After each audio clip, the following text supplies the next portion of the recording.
Hello everybody and welcome back to Red Eagle Politics. Make sure you like this video down below and subscribe to the channel if you are new. So it is the beginning of the month. It is the beginning of October. We're roughly 1 month away from the 2022 midterms, which means we have to do yet again another prediction blitz. In this video, we're going to be doing the Senate map here. A lot of the so-called pundits and experts have been saying for months now that Republicans have virtually no chance of retaking the Senate. A lot of these, expert forecasts that have been wrong time and time again put Republicans at around a 30% chance of regaining the majority. In this video, I'm going to make a prediction of what I believe to happen based off of several metrics that we have right now to get an actual picture of what is going on and to see if Republicans actually can regain the Senate. So anyways, we are going to dive into this and fill out this map. But first, I have to tell you guys about our good friends over at Noble Gold. Did you guys know that silver prices are low right now because investors are selling their holdings because of a turndown in demand? Once fears subside, though, we could see a surge in demand for silver as consumers come back. A perfect time to get your silver IRA started. And this month, you'll get an incredible free 3-ounce silver American Virtue coin with a qualified IRA of $20,000 or higher. You can't go wrong with Noble Gold. Call the team now at 877-646-5347 to find out more, or visit noblegoldinvestments.com. So we're going to start off filling out the safe states. We'll fill out the safe blue states first and then work our way down. So the safe blue column, we'll start here. California, Oregon, Hawaii, Illinois, New York, Vermont, Connecticut, Maryland, and that should be it for that column. Now we'll go to the safe red column. We have Idaho, Utah, Alaska, which again, we may not know which Republican is going to advance in the ranked choice voting system there. If it was first past the post, Shabaka would take it. However, it's going to be interesting. Could very well come down to a couple of percentage points or so. Also, the Dakotas, Kansas, both of the Oklahoma races, the regular and the special, Iowa, Missouri, Arkansas, Louisiana, Alabama, South Carolina, Kentucky, and the state of Indiana. All of those should be in the safe Republican column there.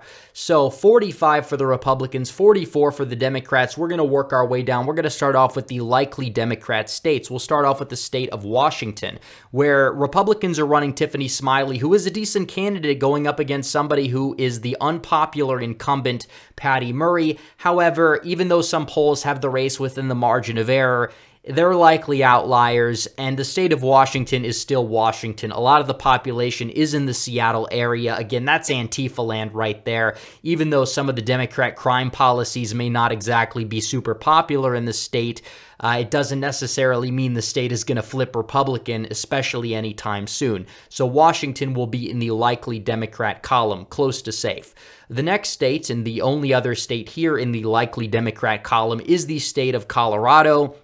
Republicans have nominated Joe O'Dea to the seat, and he is somebody who's running a campaign solely on pandering to liberals.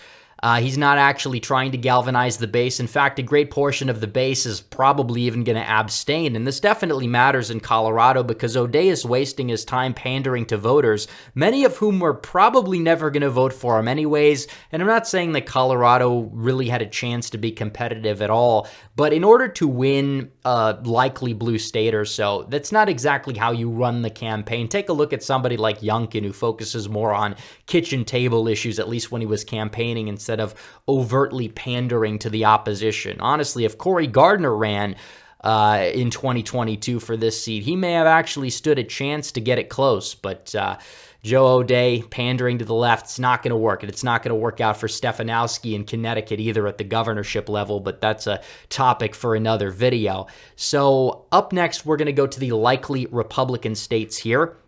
We're going to start off with the state of Ohio. We could honestly move Ohio to safe. I expect Vance to win by around 10. The same polls that have him up by 3 were the same polls that had Trump up by 1 when he won by 8, both times actually. The state of Ohio is notorious for awful polling. It was awful in 2016, awful in 2018, even worse in 2020, and I think it's getting even worse Tim Ryan is somebody that a lot of Democrats are overhyping and overrating because he's like LARPing as this working class hero of sorts, despite him being a neoliberal globalist Democrat. But at the end of the day, it's not going to work out for him. Vance is somebody that's going to turn out the base. I think that you could even say Ohio would be safe. As of right now, we could leave it as likely red. But as we get more data closer to the election, I think we might be moving that one into the safe red column, because it very well could be by more than 10. And I think Vance will win by around 10 points or so. So up next, we're going to go down to the state of North Carolina. Ted Budd is the Republican nominee. The base likes him. The entire party, all the wings of the party tend to like him and will turn out for him in the state of North Carolina. He's a good candidate. He's running up against Sherry Beasley, who isn't really all that notable. She's basically been put up as the sacrificial lamb for the Democrats in the state of North Carolina. And especially in a midterm year, black turnout is typically lower in midterm years overall. If that trend does continue into 2022, and given the disillusionment of Biden's administration among a great portion of traditionally Democrat groups, it's very likely a lot of voters do end up just not turning out in the highest numbers that we potentially could see. And North Carolina could be won by the Republicans by probably around 7 points, regardless of, turnout based off of demographics, because I do expect Bud to do very well in a lot of the suburban portion of Charlotte, which is not as college-educated white as,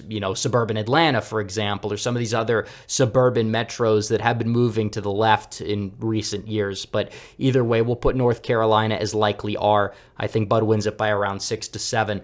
Up next, we have the state of Florida. And again, this one could also be arguably moved to safe Republican. Again, polls typically underestimate Republicans in a lot of these states. North Carolina, they have the past couple cycles. Florida, especially, by around like 3 points or so on average. The polls right now have Rubio up by like 3 to 4. I think he'll win by closer to 10 at the end of the day. He outperformed the polls significantly in 2016. And Rubio is an electoral juggernaut. Not really the biggest fan of the guy personally as a Republican, but he will win really no problem there against Vale Demings, who probably should have waited for 2024, and even then she would have lost. So up next, we have the state of Wisconsin, which is the final likely Republican state on this list, where even Ron Johnson, he's leading all the polls now. Every single poll that comes out is for Ron Johnson. And Mandela Barnes is somebody who's been very weak on crime, has had a lot of, past tweets and has a lot of controversial statements he's made. He's somebody that definitely panders to the far left rhetorically quite a bit. And he's not really a good fit for Wisconsin. You're going to have to win over, as a Democrat, not just a decent portion of the traditionally, ancestrally Republican voters in the WOW counties, which are the counties that surround Milwaukee that are pretty conservative, but also you're going to have to win a lot of these voters in these Obama, then Trump counties that have been moving to the right and even move right in 2020. Mandela Barnes is an awful fit for that.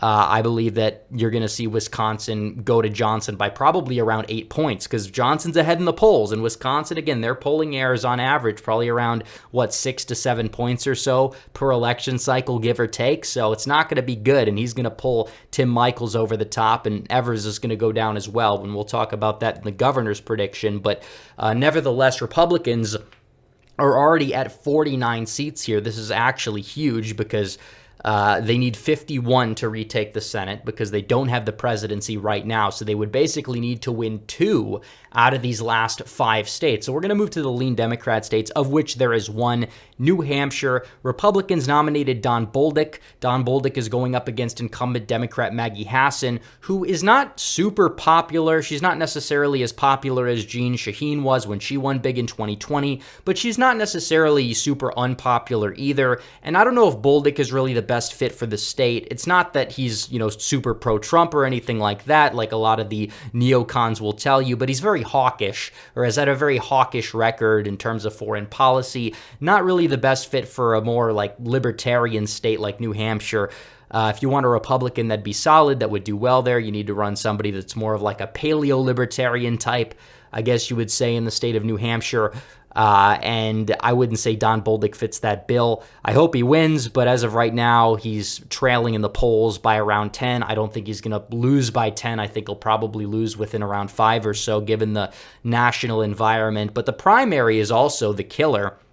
because the primary is so close to the general election. I mean, the primary was a couple weeks ago, and we're a month out of the election. That's not a lot of campaign time, not really enough time to pivot. You know, if the primary was held in mid-August, it would be different because that month definitely makes a huge difference. So as for right now, we'll put New Hampshire in the lean Democrat column. So we have 4 states here. Republicans need to win 2 of them to retake the Senate.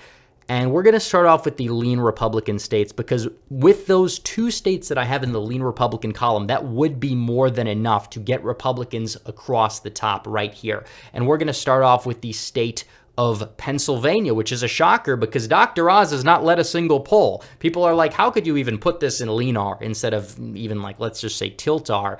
And obviously right now, if the election was today, I wouldn't put it as lean R, but Fetterman has been collapsing. He's at 48% in the polls. He's been stuck at 48% in the polls. And I've said for the longest time, this guy's ceiling is 48. This whole like blue collar LARPer, like big dude equals safe D persona can only get him so far. And I've been proven correct. I mean, the guy speaks in a way that makes Joe Biden seem like the greatest public speaker of all time. Every time he opens up his mouth, and his record on policy is basically been as far left as Bernie Sanders on a lot of issues. He's not a good fit for the state of Pennsylvania. Dr. Oz is winning independents in every poll. Even the polls that have him down a couple of points, he's winning independents in significantly. And I talked about this in my last video about how polls are missing Western Pennsylvania. They did so in the primary quite a bit. And the fact that Oz has narrowed the gap, and the fact that the RCP average right now in Pennsylvania has it at like Fetterman +4, it really proves that Oz has got the momentum. He's making it up. And as the base comes on board, as they have been, as we know, it's very likely that Oz could win at the end of the day by, I guess you would say 2 to 3 points or so. I believe that Oz is going to win like 50 to 48, maybe 51 to 48. As of now. And given how bad the polls were in the Pennsylvania primaries, and given how they've missed Western Pennsylvania, it's very likely that there's going to be a larger polling error in Pennsylvania for these midterms than there was in 2016 or 2020. So keep that in mind. So we have 3 states left. The other lean Republican state I have is Nevada.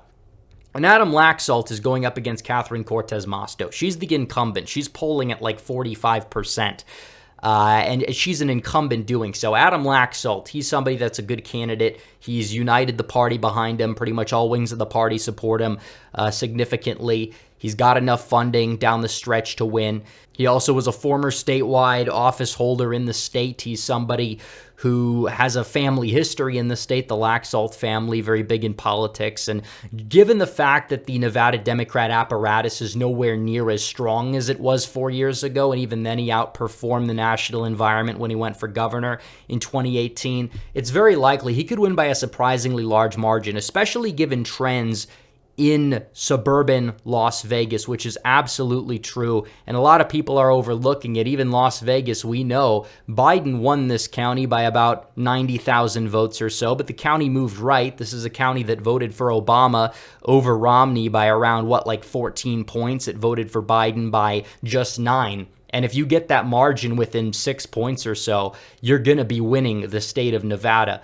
And I believe that Laxalt is. You look at the trends among white working class voters and to a lesser extent Hispanics to the Republican Party. Those are 2 very big constituencies in Clark County. And I believe that Nevada's going to flip at the Senate level and the governor's level. Some people will say, but the polls, unlike in the Rust Belt, have actually overestimated Republicans in the state of Nevada, which has been true in races like 2018 and 2016, although in 2020 they were pretty much on point. So I really would look at that with a grain of salt. But even so, if you apply a polling error at this rate, it seems as if Laxalt would still be the favorite, and I believe he will win by 2 points. You're going to see a whole nother Miami situation happen in Clark County. You'll see a big swing to the right. And I think one of the reasons why polls have underestimated Republicans in Nevada is because of that Hispanic support that they've typically missed. And as Hispanic voters, if they move to the right a little bit and or turnout dips because it's a midterm year, the polling error will be offset. So there's 2 states left, Georgia and Arizona. And we're going to fill these out. But already you see 51. 51's the target for Republicans. Dems need 50 because they have the tiebreaker in Kamala Harris.